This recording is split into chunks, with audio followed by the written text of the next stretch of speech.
দেখেন একটা গান আছে যে যদি থাকে নসিবে আপনি আপনি আসিবে, কিন্তু আমার মনে হয় নসিবের পাশাপাশি মানুষের যদি সদিচ্ছা না থাকে তাহলে নসিব অনেক সময় এসেও চলে যাবে। সেইটাই আপনাদেরকে জার্মানির ছোট্ট একটা উদাহরণ দিয়ে এখন বুঝাই দিব। আজকে বহুদিন পর জার্মানিতে রোদ উঠছে, প্রায় 25 ডিগ্রি টেম্পারেচার। তো একটু জঙ্গলে ঘুরতে বের হয়ে গেলাম যেখানে প্রকৃতি আছে।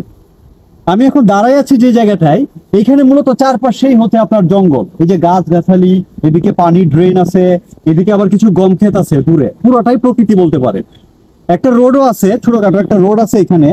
এই রোডটা দিয়ে গেলে হচ্ছে যে আপনার ওইদিকে জঙ্গল আর কিছু কৃষকের বাড়ি আর কি। এই আমি এখানে মনে হয় দাঁড়াই আছি ঘন্টা দেড়েক ধরে, একটা মানুষ আসছে যেতে দেখি নাই আর কি, জাস্ট আমি আর আমার সাথে যারা আছে।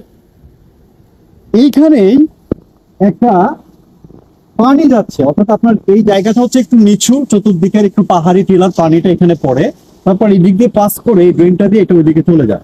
এটা হচ্ছে যে জাস্ট একটা পানি যাচ্ছে এই দিক দিয়ে, একটা সুইচের মতো করে রাখছে, এবং ওই দিকে হচ্ছে যে আপনার নিম্নভূমি, পানি টানি জমে আছে, একটা ড্রেন আছে, এই ড্রেন দিয়া পানিটা মূলত ওই যে ক্ষেত টেত আছে, রাস্তা আছে, পার হয়ে ওইদিকে চলে যায় আর কি।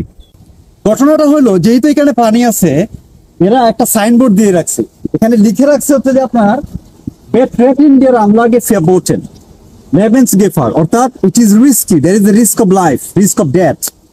নিচে লিখে রাখছে Eltern helfen for the Kinder, অর্থাৎ the parents are responsible for their children. জায়গাটায় যাতে কেউ না যায়, যেহেতু একটা গর্ত আছে, পানি যাচ্ছে, রিস্ক আছে, কেউ পড়ে গেলে মারা যেতে পারে এখানে, কিংবা আহত হইতে পারে, সেটা তারা বলে দিছে।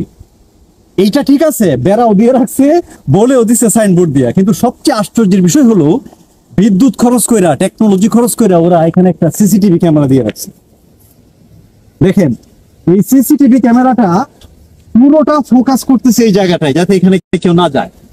শুধু এইটা না, এখানে তারা বোর্ডের মধ্যে লিখে দিচ্ছে ইনস্ট্রাকশন যে একেবারে টোটালি এটা সিসিটিভির আন্ডারে, এখানে যাওয়া ঠিক হবে না, মুঠেও যাতে কেউ না যায়। চিন্তা করেন দ্য সেন্স অফ সিকিউরিটি একটা রাষ্ট্রের কিংবা একটা মানুষের। জঙ্গলের দ্বারে খুব একটা মানুষ তো আসবে না, তারা বেড়া দিয়ে রাখছে, বলেও দিছে, আর খুব একটা পানি নাইও, আমরা এখানে এগুলো ছেলে মেয়ে সাঁতরাইতে পারবে, but still for the security of people তারা একটা সিসিটিভি দিয়ে রাখছে এখানে, যাতে কেউ ভুলেও এই জায়গাটায় না যায়। এই জন্য আমি বলি যে এই যে মানুষ কিংবা একটা রাষ্ট্র কতটুকু সিকিউর হবে, সেটা নসিব তো আছেই মানুষের, এর পাশাপাশি যদি সদিচ্ছা সবুদ্ধি মানুষের থাকে, তখনই কেবল মানুষের নিরাপত্তা, জানের নিরাপত্তা, মালের নিরাপত্তা, একটা সুস্থ সুন্দর এবং সিকিউর রাষ্ট্র গড়ে তোলা সম্ভব। এইটাই আপনাদেরকে জার্মানির এই প্রত্যন্ত জঙ্গলের কাছ থেকে দাঁড়ায়া দেখানোর চেষ্টা করলাম প্রমাণস্বরূপ। ভালো থাকবেন সবাই।